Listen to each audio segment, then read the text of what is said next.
जय गिरनारी. आम्ही ठरवलं की ह्या वर्षी गिरनारला जायचं. तर 2 महिन्यांमध्येच आम्ही बुकिंग आधीच केलेलं. एप्रिल आणि मे मध्ये आम्ही गिरनारला गेलेलो. गिरनारला गेल्या आधी आम्हाला खूप वाटायचं की अरे चढता येईल की नाही, एवढ्या पायऱ्या आहेत, सोबत लहान मुलं आहेत, एजेड लोक आहेत, तर कसं होईल याची खूप चिंता होती. पण मनामध्ये एक एक्साइटमेंट पण होती दत्तप्रभूंना भेटण्याची. आम्ही सौराष्ट्र ट्रेनने सकाळी 5 वाजता गिरनारला पोहोचलो. त्यानंतर आम्ही गिरनार लवकर तयारी करून म्हणजे 8 वाजेच्या सुमारास आम्ही रोपवेच्या लाईनीमध्ये लागलो. रोपवेचं आम्ही ऑनलाईनच तिकीट केले असल्यामुळे आम्हाला जास्त त्रास झाला नाही. त्यामुळे तिथं आमची बॅग चेक झाली. सगळ्यांची बॅग चेक झाल्यानंतर त्यामध्ये जेही प्लास्टिकचे सामान होता, प्लास्टिकचे रॅपर्स होते, प्लास्टिकच्या जे काही चॉकलेट्स होते ते सगळं त्यांनी काढून टाकले आणि त्यांच्याकडच्या कागदाच्या पिशव्यांमध्ये आम्हाला तो सामान भरून दिला. प्लास्टिकची बॉटलही अलाउड नाहीये, पण हार्ड प्लास्टिकची बॉटल तुम्ही घेऊन जाऊ शकता. पेटची बॉटल असते ना, ते तुम्ही घेऊन कॅरी करू शकता. पाण्याची बॉटलही आपल्यासोबत ठेवा. त्यानंतर खडीसाखर, भीमसेन कापूर हे तुम्ही दिवसा तुम्ही दर्शन घेण्यासाठी जात असताना तुम्हाला एवढा त्रास नाही होणार, त्यामुळे तरी तुमच्या जवळ हे असू द्यायचं. त्यानंतर आम्ही ते जेव्हा गिरनारची बुकिंग केली होती रोपवे साठीची, तेव्हा लहान मुलांची जी बुकिंग होती त्यामध्ये त्यांनी हाईट वाईज केलेलं. तुम्ही जर बुकिंग केलेले नसेल आणि तिकडे गेले तर मुलांचे अगदी हाईट वाईज पैसे तिथं घेतात आणि आपल्याला कुपन मिळते. आम्ही तिकडनं अवघ्या 5 ते 10 मिनिटांमध्ये अंबाजी मातेच्या मंदिराजवळ पोहोचलो. अंबाजी मातेचं मंदिराचे दर्शन घेऊन आम्ही गोरक्षनाथां चढत गेलो, रमत गेलो. तिकडे बघितलं, निसर्गाचं सौंदर्य बघितलं. पाय दुखत होते पण तरी पण पाय दुखत होते, पायाला गोळे आले, पण दत्तप्रभूंच्या भेटण्याची ओढ एवढी होती की तेही आम्हाला जाणवलं नाही. काही वेळातच आम्ही गोरक्षनाथ जी गुहा आहे तिकडे आम्ही जाऊन पोहोचलो. गोरक्षनाथ अंबाजी मंदिराच्या परिसरात प्राचीन काळात नाथपंथिक साधक गोरक्षनाथांची ही तपश्चर्या केली होती.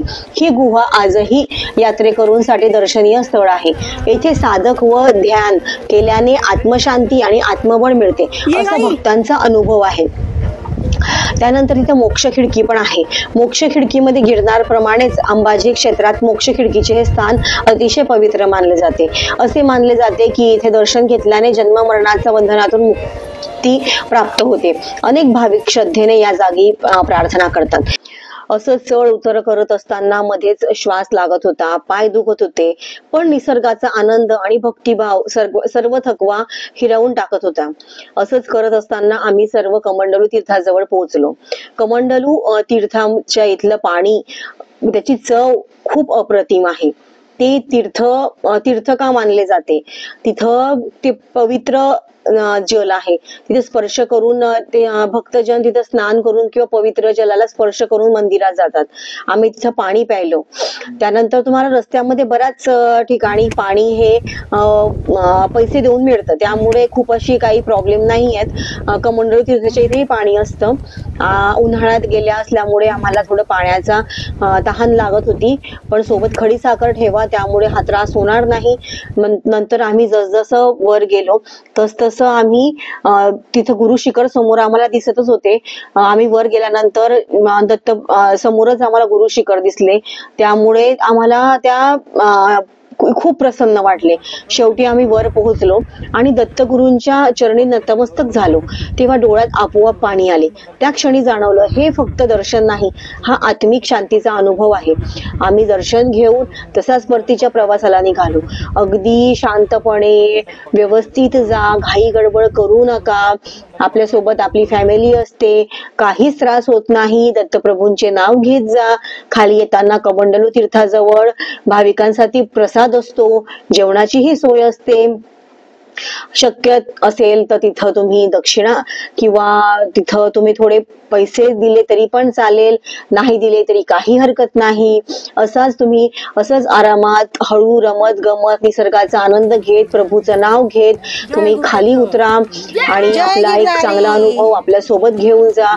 ही गिरनार यात्रा म्हणजे संयम, श्रद्धा आणि समाधान यांचं एक दिव्य दिव्य प्रवास आहे हा. त्यानंतर जेव्हा आपण अंबाजी माता गोरक्षनाथ आणि यांचे पवित्र स्थळांचे दर्शन घेतो, म्हणजे आपण आत्मिक शांती व आध्यात्मिक उन्नतीचा दिव्य प्रवास आपण करतो. असंच आपण नेहमी आपल्या